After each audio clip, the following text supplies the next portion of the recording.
आदरणीय भंते जी, सभी श्रद्धावान शील संपन्न जुड़े हुए उपासक उपासिकाओं की ओर से मैं आपको याचना करती हूँ कि बुद्ध धम्म और संघ गुणों से हमें कंपित करके भगवान सम्यक संबुद्ध द्वारा उपदेश श्री सद्धम्म की हमें धम्म की देशना दीजिए।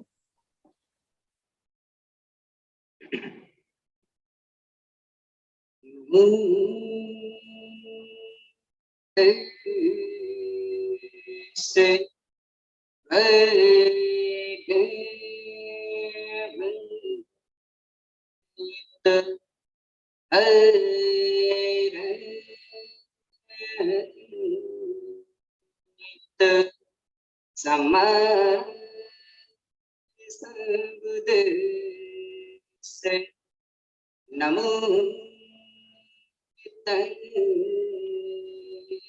नमो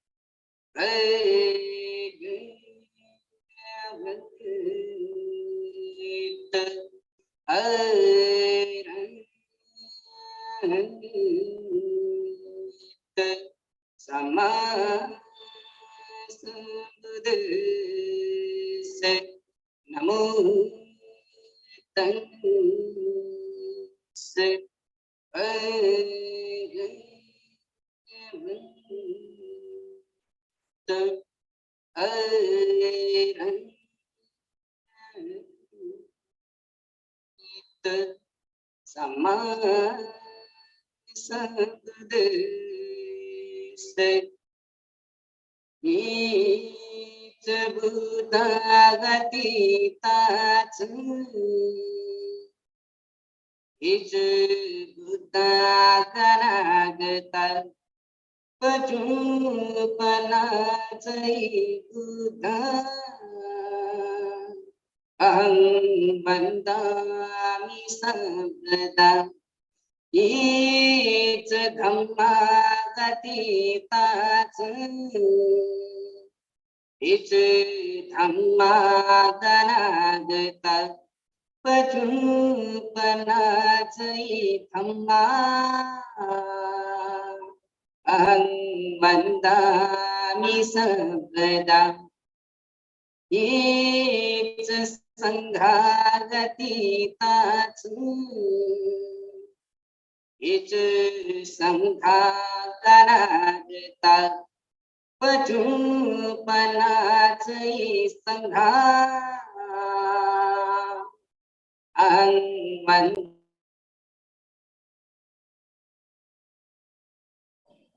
महाकारुण्य तथागत भगवान सम्यक संबुद्ध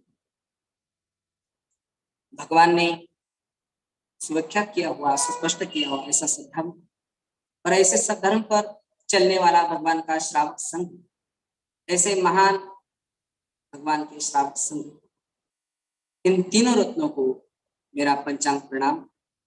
द्वितीय बुद्ध शासन के कर्णधार विश्व रत्न बोधिसत्व परम पूज्य डॉक्टर बाबा साहब अम्बेडकर एवं जो महानुभाव, जिन महानुभावों ने इस सद्धर्म को लोगों के लिए, भोजनों के लिए खुला किया, सबके लिए खुला किया, उन महानुभावों को खूब खूब मंगल मैत्री, खूब खूब मंगल मैत्री। तो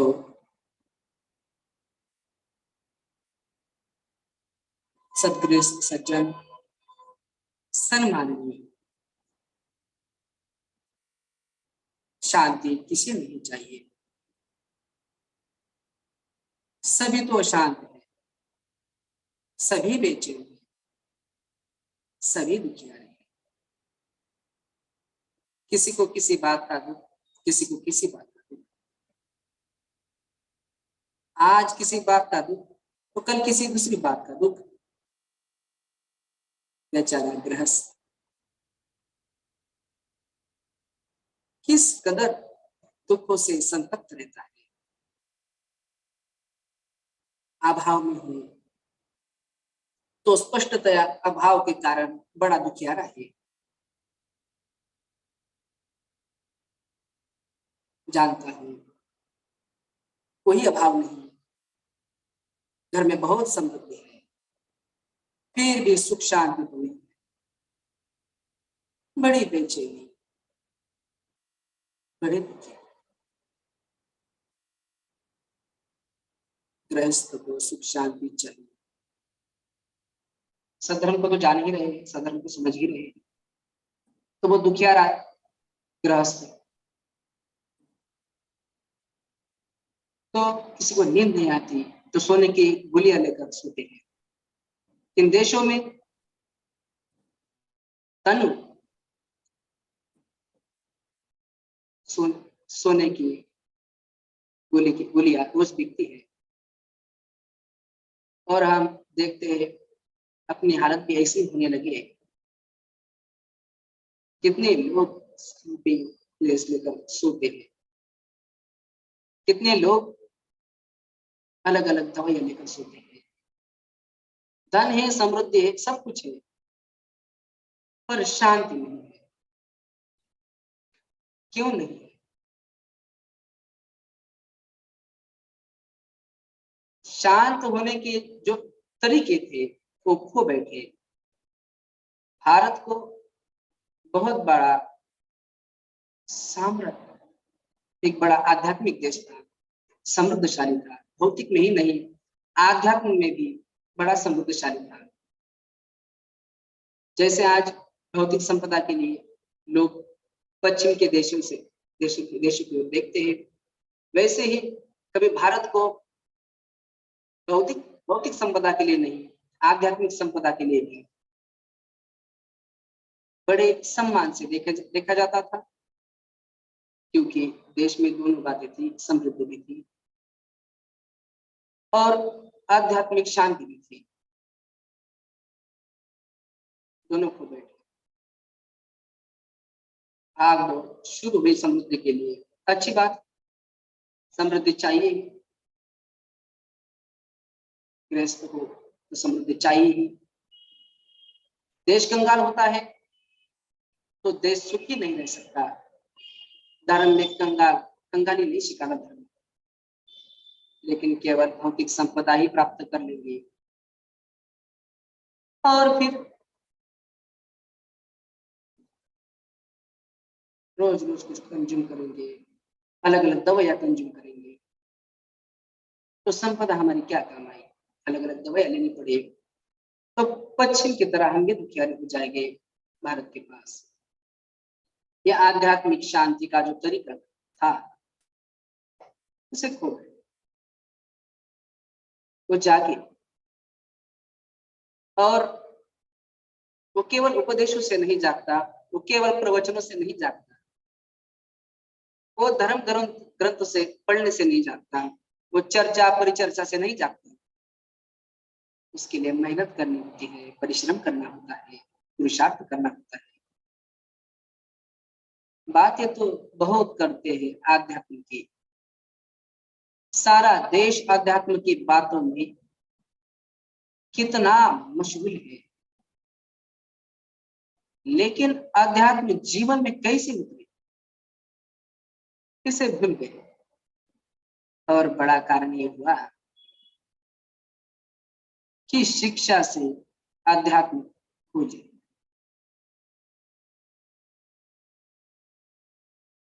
ये विद्यालय ऐसे देश में हजारों लाखों विद्यालय बच्चे पढ़ाए जाते हैं, उनको क्या क्या गढ़ लिखना सिखाया जाता है, आगे जाकर के बहुत ऊंचे ज्ञान सिखाया जाता है,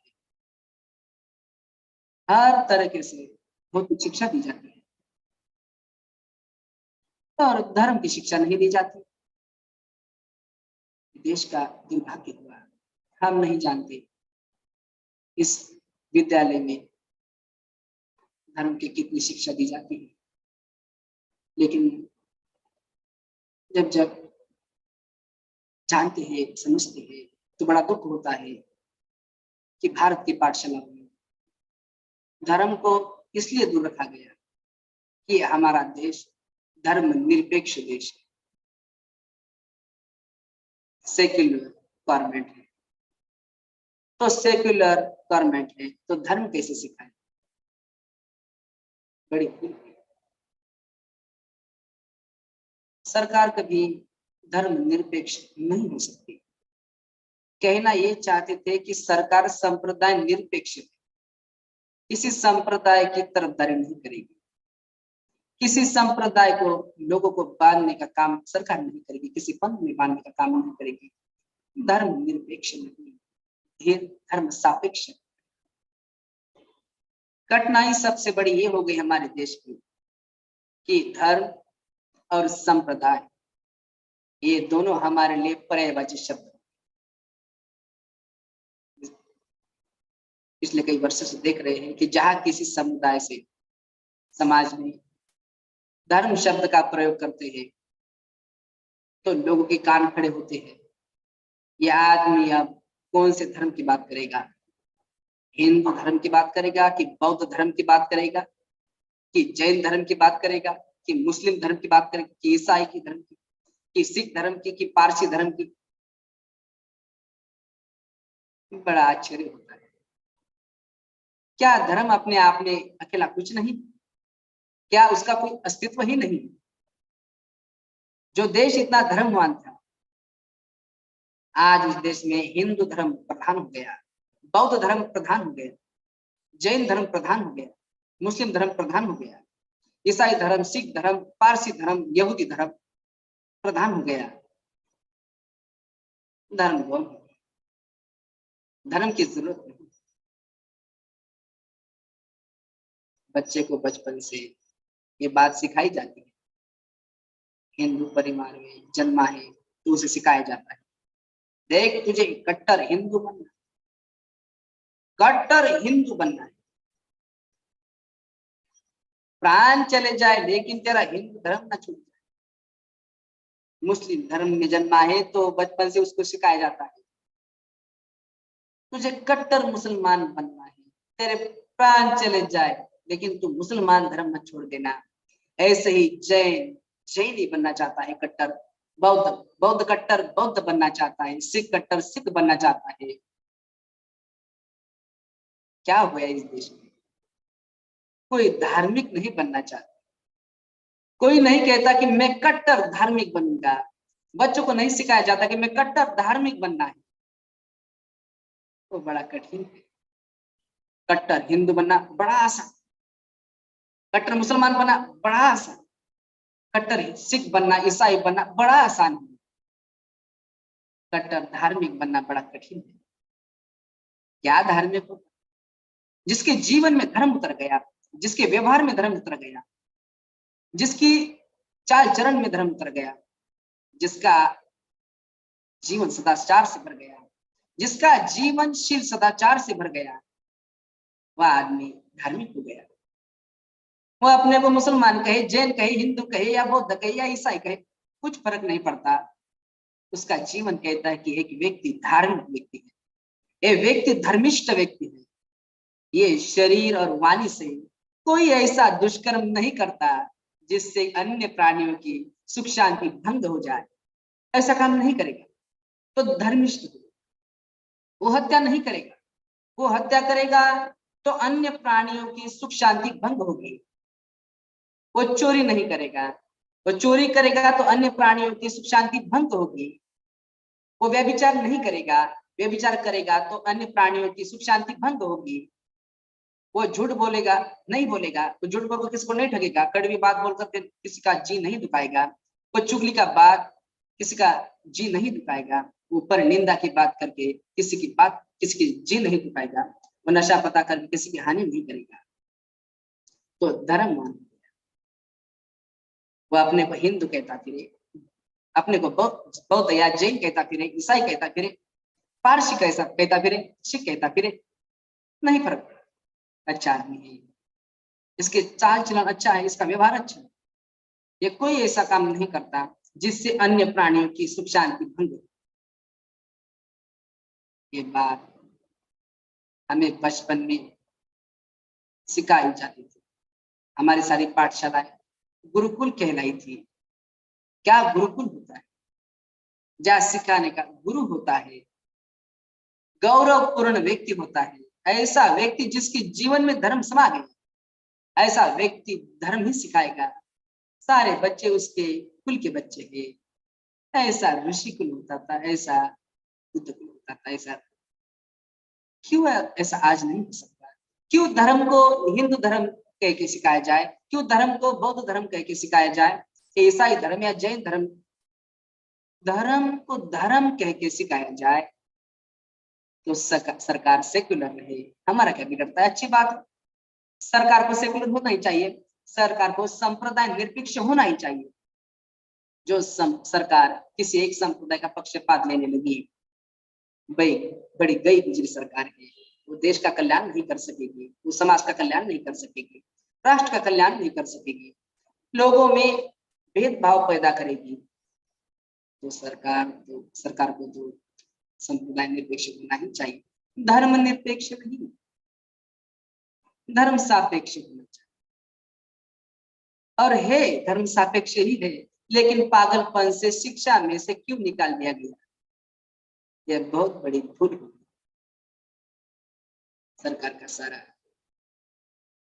सारा का विधान, संविधान, कॉन्स्टिट्यूशन जो बाबा साहब ने लिखा, तो धर्म तो सापेक्ष ही है।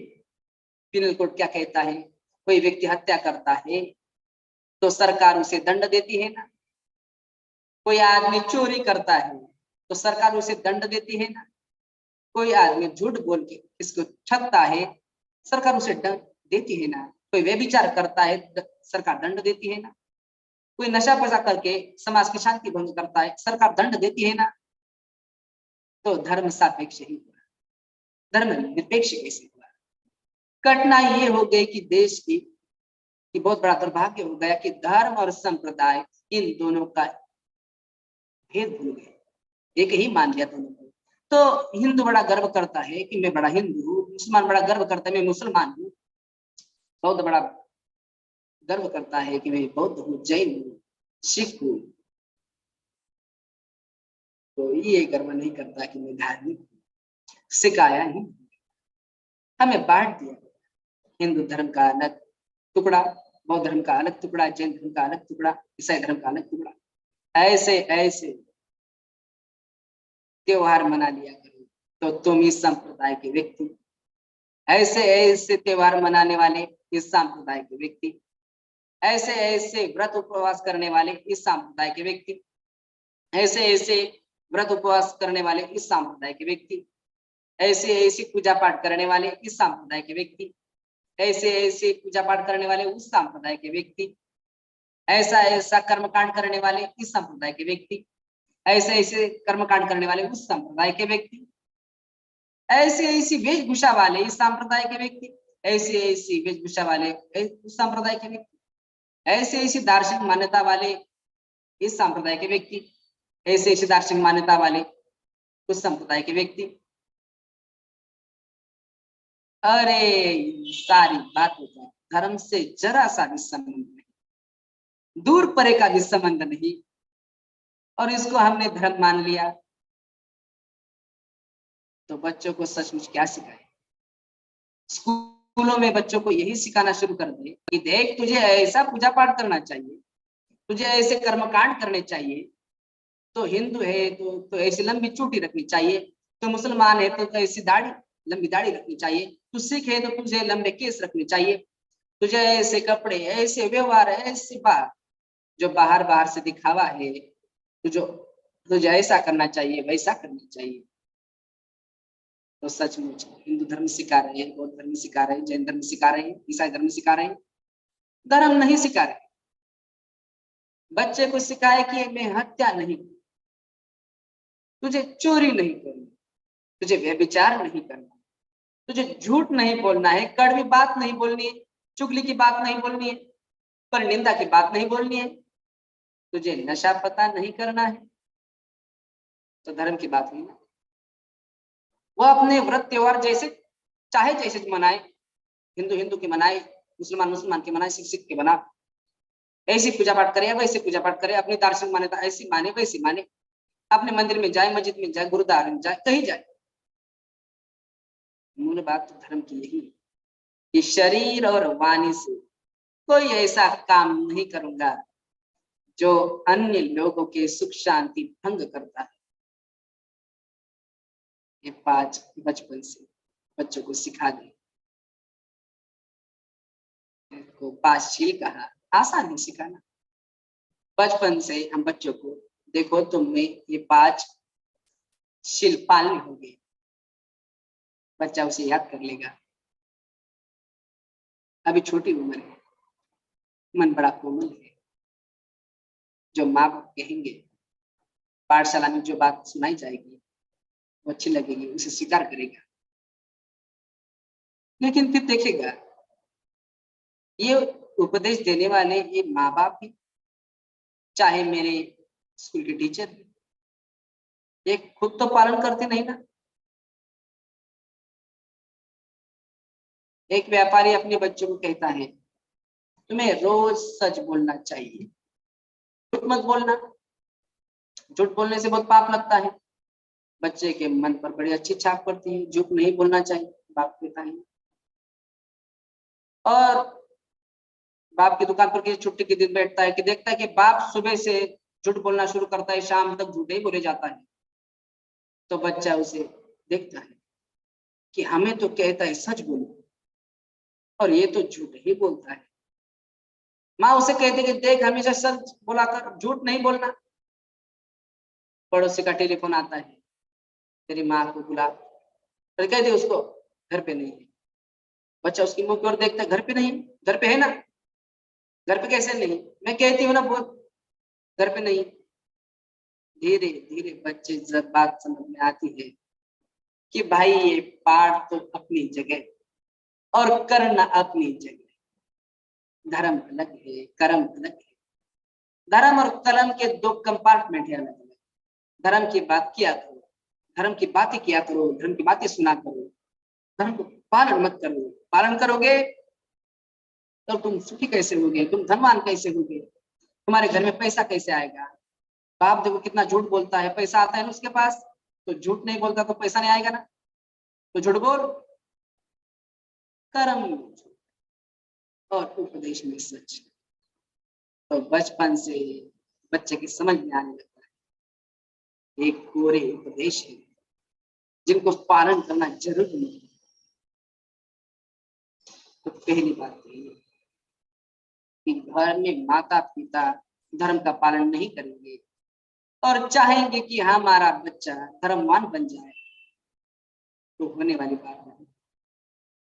माँ बाप इस बात में खुश है कि मैं कट्टर हिंदू हूँ, मैं कट्टर मुसलमान हूँ, मैं कट्टर जैन हूँ, मैं कट्टर बौद्ध हूँ, मैं कट्टर ईसाई हूँ, क्योंकि उनके ऐसे ऐसे जो व्यवहार होते हैं सब मनाता, जो त्योहार होते हैं, जो व्रत होते हैं सब करता, उनके जो पूजा पाठ सब करता, एक काम करता हूँ वो काम करता हूँ। सदाचार का पालन करना जरूरी नहीं, कट्टर हिंदू बनने के लिए सदाचार का पालन करना जरूरी नहीं, कट्टर मुसलमान बनने के लिए, कट्टर बौद्ध बनने के लिए, ईसाई बनने के लिए कोई जरूरी नहीं। एक कर्म कांड पूरे कर लो बस तुम कट्टर हिंदू हो गए, एक कर्म कांड पूरे कर लो तुम कट्टर मुसलमान हो गए।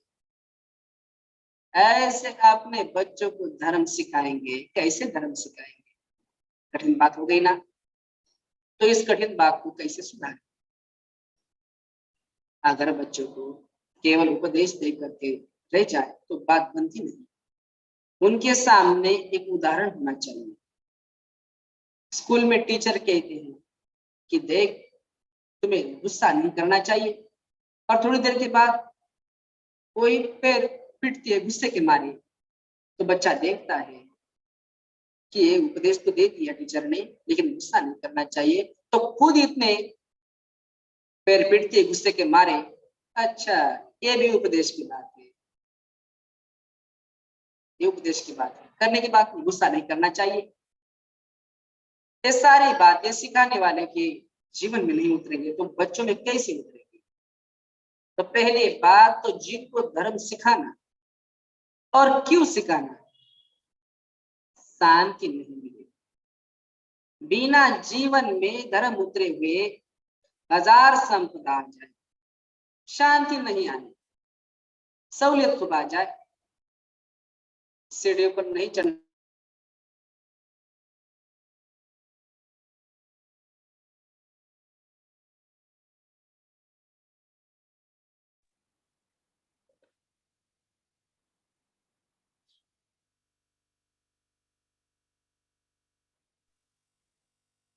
एक गर्मी के लिए पंखा लगाकर बैठ जाएगी, ये सारी सुविधा आ जाएगी, शांति कहाँ से आएगी?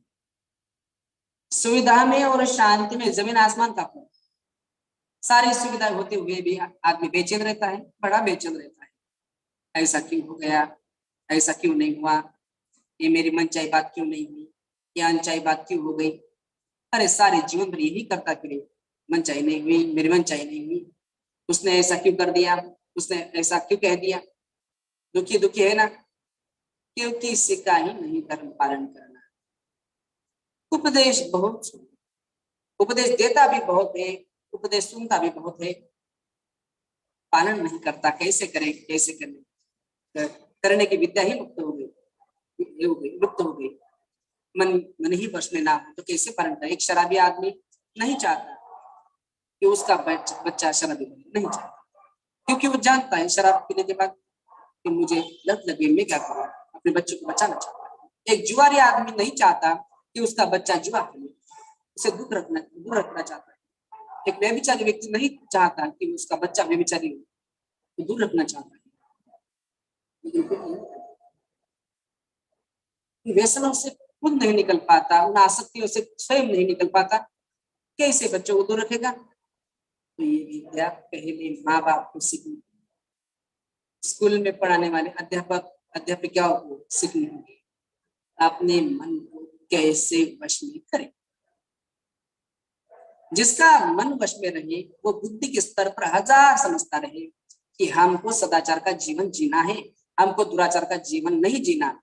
ये खूब समझता है, स्वीकार भी करता है, फिर भी मन वश में नहीं है तो सदाचार से दूर रहता है, दुराचार में ही जीवन जीता है, वो अपने मन का मालिक नहीं। जो हमारे यहाँ देश में केवल उपदेश नहीं हुआ करते, धर्म शब्द का अर्थ ही है कि उपदेश मत दो, धारण करो। धारे इति धम्म, धारण करता है तो धर्म है, धारण नहीं करता है तो धर्म नहीं, पूरी बात है। हमारे देश में धर्म को पूरी बात है कोई मानता ही नहीं था, धारण करने को ही धर्म मानते थे। अब तो बात करने को धर्म मानते हैं, धारण करने की जरूरत नहीं। खूब बातें करो, हम भी आ गए, घंटे भर पहुंच जाएंगे। देखो कैसे बोला, कितना अच्छा बोला, धर्म कितना समझाया। हम बोलने वाला अगर ये ना सोचेगा कि मैं जो बोल रहा हूँ मैं वो धारण कर रहा हूँ कि नहीं, सुनने वाले ये नहीं सोचेंगे कि आज जो बात सुनी उसको कैसे धारण करूं, कैसे धारण करने का तरीका होना चाहिए कि कैसे सीखे उस तरीके को। वाणी विलास बुद्धि विलास, वाणी विलास बुद्धि विलास। अरे सारा देश डूब गया इस वाणी विलास में, बुद्धि विलास में। भारत जैसा कोई देश दुनिया में नहीं जहाँ धर्म की चर्चा ना होती हो। कितनी बातें धर्म ही धर्म की, धर्म ही धर्म की, कितनी पुस्तकें, ढेर लग जाएगा धर्म की पुस्तकों का, और लोगों को देखो तो कोई धारण नहीं करता, क्योंकि बोलने में ही रस है, सुनने में ही रस है, पढ़ने में ही रस है, चर्चा करने में ही रस है। धारण करना भूल गए ना। उदाहरण कैसे, उसको धारण कैसे करे, उस विद्या को कैसे धारण करे। वो विद्या विद्या हुआ करती थी, शुद्ध विद्या होती थी, शुद्ध विद्या होता करती थी। ये भारत के लोगों को जितनी जल्दी समझ में आ जाएगी, सारे विद्यालयों में सही मायने में धर्म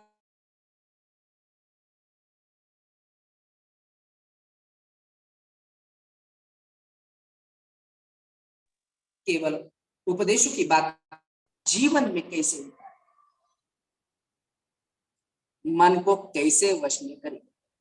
बहुत तरीके होते थे मन को वश में करने के। थोड़ी देर आंख बंद करके बैठ जाओ और जिस किसी देवी में, देवता में, ईश्वर में, ब्रह्म में, किसी महापुरुष में, किसी संत में बड़ी श्रद्धा हो तो उसका नाम लेना शुरू कर दो, भीतर ही भीतर बार बार उसका नाम उच्चारण कर दो, बार बार नाम जप करो। जपते जपते मन शांत होने लगेगा, मन एकाग्र होने लगेगा, मन के मालिक हो गए। और एक तरीका सिखाया गया कि जिस किसी देवी, देवता, ईश्वर, ब्रह्म, अल्लाह, मियाँ, कोई संत, कोई महापुरुष, जिस किसी के प्रति श्रद्धा हो तो उसका कोई रूप का ध्यान करो, कोई आकृति का ध्यान करो, बंद आकृति सामने कल्पना करो। ऐसा हमारा देवता, हम ऐसा हमारा ईश्वर, बार बार उसका ध्यान करते करते करते मन एकाग्र हो जाएगा, मन के मालिक हो जाओगे। लेकिन फिर संप्रदाय की बात हुई ना, हर संप्रदाय का अपना अपना ईश्वर है, अपने अपने ईश्वर। परमात्मा सबके अलग, अपने अपने देवी, अपने अपने देवता, अपने अपने संत। तो किसी एक संप्रदाय के किसी ईश्वर का नाम दूसरा संप्रदाय वाला कैसे? स्कूल में ये पढ़ाया जाए कि थोड़ा देर आंख बंद करके राम राम बोलो, तो मुस्लिम बच्चे हो गए तो बराबर आपको बोले भाई हमको अल्लाह अल्लाह बोलना सिखाओगे तो बोलेंगे, नहीं तो नहीं बोलेंगे। जो ईसाई बच्चा होगा तो गॉड गॉड बोलना सिखाओगे तो किसी बोलेंगे। जो जैन बच्चा होगा तो आरत आरत आरत, महावीर महावीर बोलना तभी बोलेंगे। जो बौद्ध होगा तो बुद्ध बुद्ध बोलना सिखाओगे तभी बोलेंगे। अरे किस सांप्रदाय की बात होगी ना, फिर झगड़े की बात होगी। वो हमारे देश में विद्या सिखाई गई जिसका सांप्रदाय से कोई लेन देन नहीं। हर बच्चे को, गूंगे बूढ़े को, औरत को, मर्द को यही सिखाया जाता था, आंख बंद करके सांस को जा, सांस आता है सांस जाता है, जो अपना सांस बस इसको जानते। सांस आ रहा है तो हमने जान लिया आ रहा है, सांस जा रहा है तो हमने जान लिया जा रहा है। जैसा भी सांस लंबा है तो जान लिया लंबा है, ओछा है तो जान लिया ओछा है। सांस की कसरत नहीं करनी सिखाई, सांस को नियंत्रण करना नहीं सिखाया, प्राणायाम नहीं सिखाया। बिल्कुल अलग विद्या, ये बिल्कुल अलग विद्या। केवल पहरेदार बन जाओ अपने सांस के प्रति, जिसे भगवान ने आनापान कहा। आता है तो जान आता है, जाता है तो जान जाता है, आ रही है तो भारी है तो भारी है, लंबा है तो लंबा है, ऊंचा है तो ऊंचा है। कि बाही नासिका से गुजरता है, दाही नासिका से गुजरता है। बात तो बड़ी अजीब सी लगी कि अरे इसको देख के क्या मिलेगा, ये तो आ ही रहा है ना, हम न देखे तो भी आ रहा है, न देखे तो भी जा रहा है, इसको क्या देखे, इसकी क्या बात हुई। लेकिन बड़ा समझदार था, बड़े समझदार थे हमारे देश के भिक्षु भदंत, बड़े समझदार भगवान। ये विद्या क्यों सिखाई? ये विद्या ऐसी है कि जो संप्रदाय में नहीं बंद होगी। सास तो कोई भी देख सकता है, हिंदू का सास भी वैसा ही, मुसलमान का सास भी वैसा ही, जैन का भी वैसा, कोई फर्क नहीं। हम किसी सास को नहीं कह सकते ये तो अब जो आ रहा है हिंदू सास आ रहा है, देख अब मुस्लिम सास आना शुरू गया, देख जैन सास आता है, इसको बौद्ध सास आता है। ऐसा नहीं होता, सास तो सास से सार्वजनिक बात है, सबकी एक जैसी बात है। तो सबसे बड़ा कारण तो ये कि केवल सास को देखना शुरू करो ताकि किसी संप्रदाय से नहीं बने। तो आज के जैसे सरकार होगी, सेकुलर सरकार होगी, जो कहती है कि हम धर्म निरपेक्ष हैं, हम कहते हैं तुम संप्रदाय निरपेक्ष हो। अच्छा बाबा, अपने आप को धर्म निरपेक्ष कहो चाहे, लेकिन बच्चों को तो ये सीखने दो सास आता है सास जाता है। माँ बाप को ये सीखने दो सास आता है जाता है। देखते जाएंगे देखते जाएंगे देखते जाएंगे तो ऐसा आलम्बन मिल गया, जिस आलम्बन के सहारे मन टिकना शुरू हो गया। मन टिकना शुरू हो गया तो धीरे धीरे मन के मालिक होने लगे। एक बड़ी बात है, इसके आगे बढ़ेंगे तो और बड़ी बात हो जाएगी, और बड़ी बात। आदमी को ये देखना है कि हमको कहा गया कि हत्या मत कर, लेकिन जब गुस्सा आ जाता है तो हम हत्या कर देते हैं।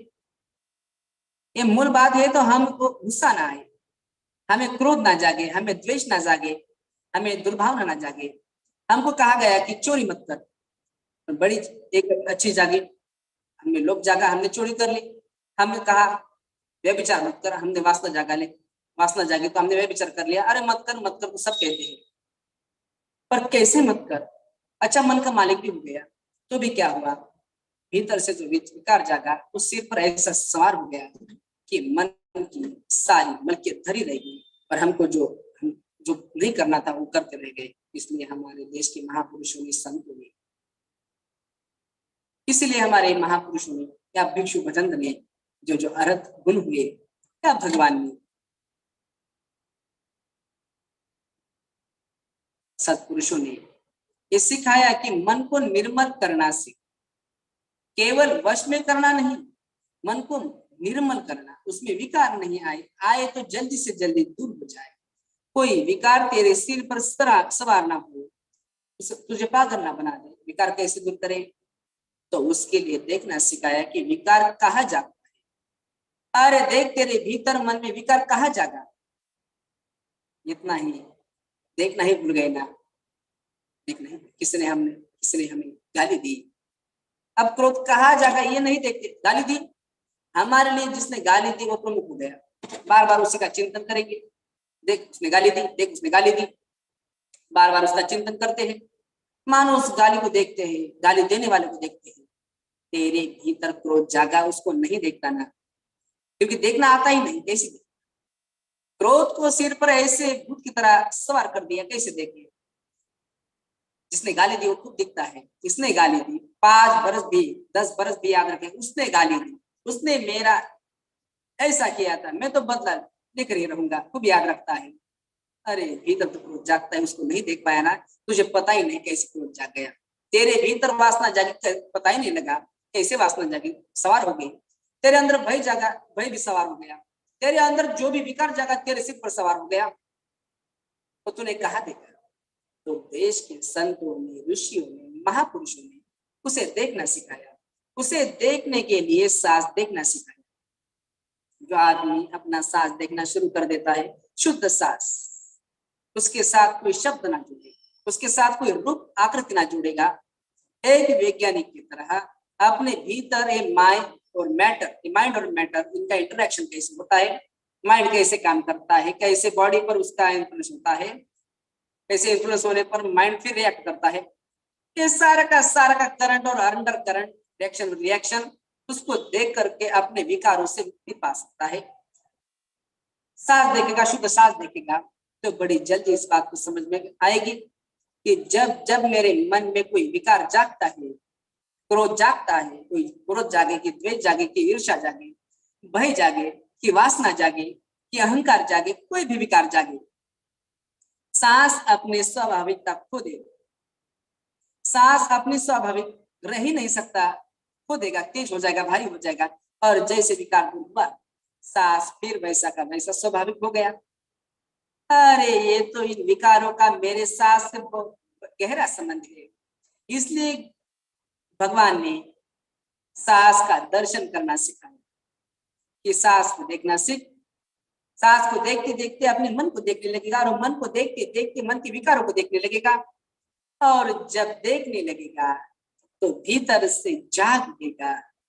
अब तो भीतर से सोए है ना, बाहर से जागेगा। अब जब भीतर से जागेगा, उसमें विकार नहीं जागते, उसमें विकार जागे तो टिकते नहीं।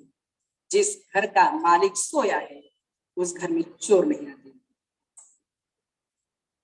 चोर आते हैं, लेकिन जिस घर का मालिक जाग रहा है, तो उस घर में चोर आता नहीं, और आ भी गया तो देखता है कि मालिक जाग गया तो टिकेगा नहीं। यही बात हमारे मन की है, भीतर से जानते नहीं है कि विकार हमारे अंदर आते नहीं, आने ना पाए।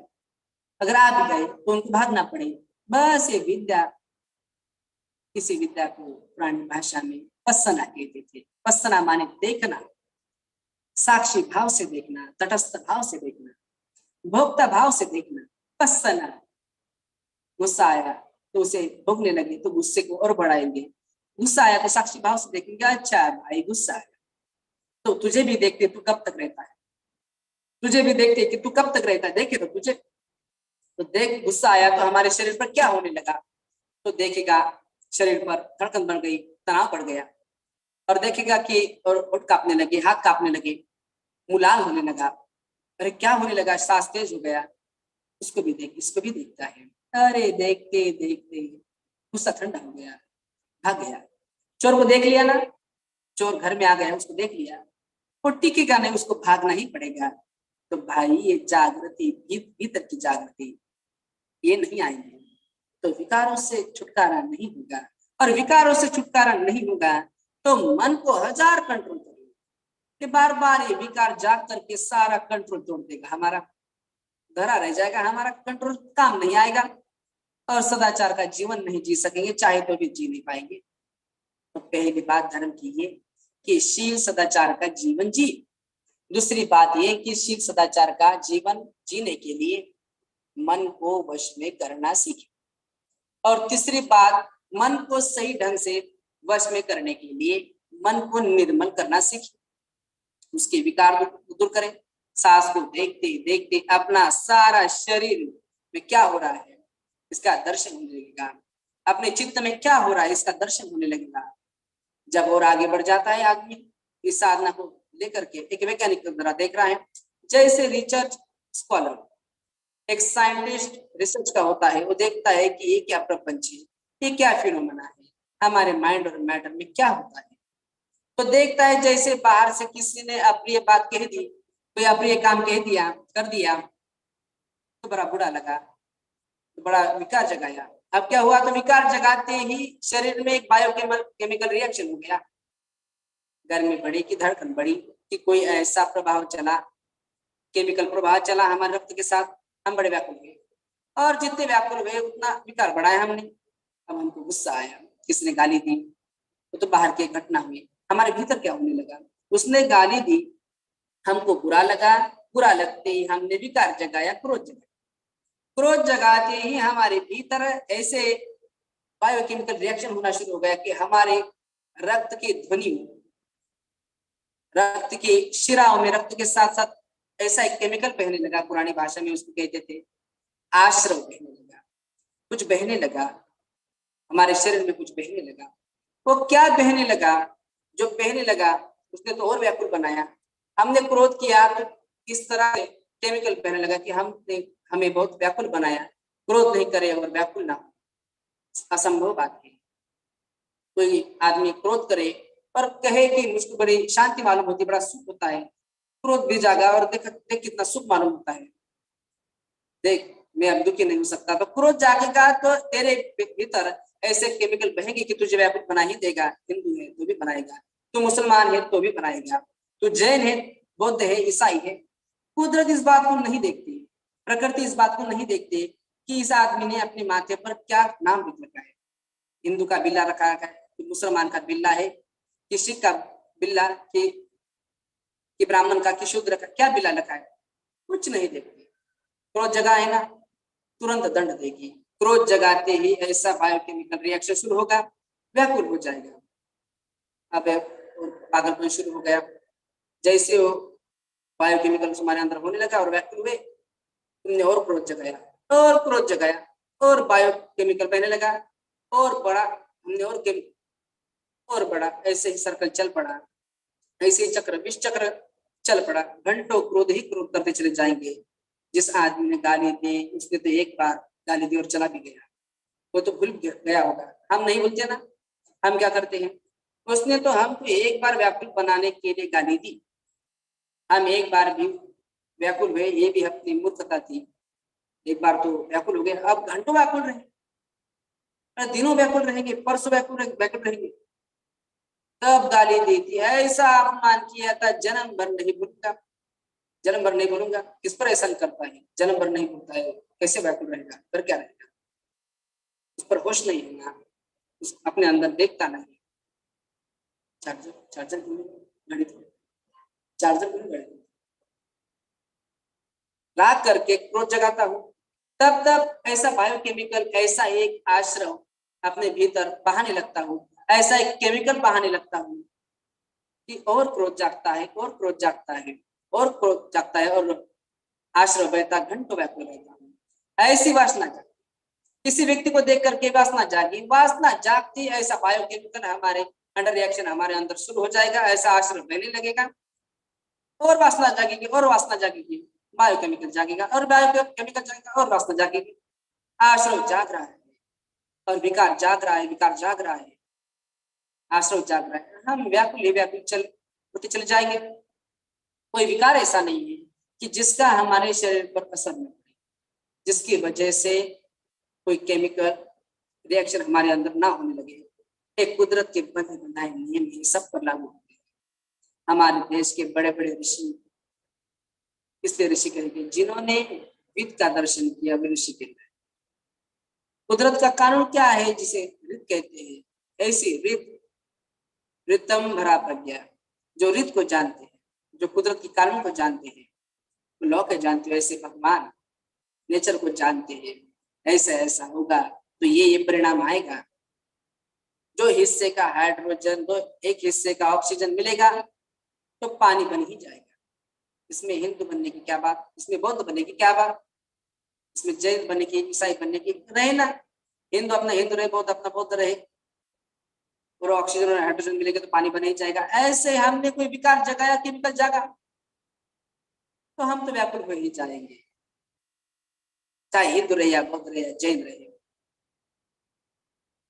ऑक्सीजन या हाइड्रोजन नहीं मिलेंगे तो ऑक्सीजन नहीं बनेगा, नहीं मिलेंगे तो हम विकार नहीं जगाएंगे, बायोकेमिकल रिएक्शन नहीं होने देंगे तो सुखी रहेंगे। ये करने के लिए कुछ अभ्यास करना पड़ता है। छोटे से छोटा काम भी बिना अभ्यास के नहीं होता। किसी बच्चे को 2 घंटे की साइकिल पर चला दो तो नहीं चला पाएगा, नया नया तो गिरेगा। 2 चक्की की साइकिल धीरे धीरे अभ्यास करते करते ऐसा चलेगा कि हाथ छोड़ के चलाएगा। अब तो सीख। किसी को पानी में छोड़ो, तैरना सीखा, आंख में पानी गया, नाक में पानी गया, हार रहे मैं तो डुबा रही, और यूं करते करते यूं तैरने लगा, नदी नहीं समुद्र में पार कर इतना तैरने लगा। अभ्यास करना होता है।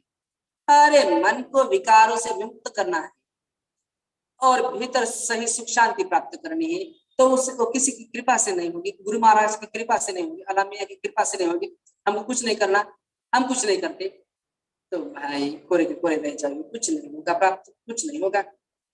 बड़ा पुरुषार्थ करना पड़ता है, बड़ी मेहनत करनी पड़ती है, और तरीका मालूम हो तो पुरुषार्थ अपना फल तत्काल देने लगता है।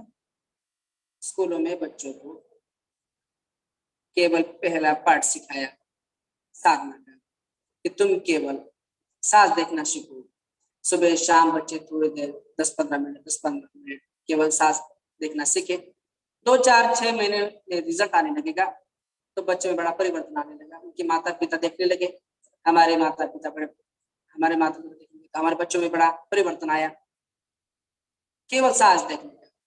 और सुबह शाम करते हैं तो बड़ा परिवर्तन आने लगा। पढ़ाई में तेज हो गए, स्मरण शक्ति तेज हो गई, उनकी याददाश्त बड़ी तेज हो गई, उनमें जो नर्वस बना था वो निकल गया। बच्चे ने साल भर बहुत मेहनत की है, अपने विषय को, अपने सब्जेक्ट को खूब समझ गया है। उसको चाहे जब कुछ लोग अभी बता देगा, जब परीक्षा देने बैठा, परीक्षा देने गया तो नर्वस हो गया, और पेपर खोलते ही नर्वस हो गया, सब भूल-भाल गया। तो जवाब नहीं देकर आया या गलत तरीके से देकर आया तो पास नहीं हुआ या फेल हुआ।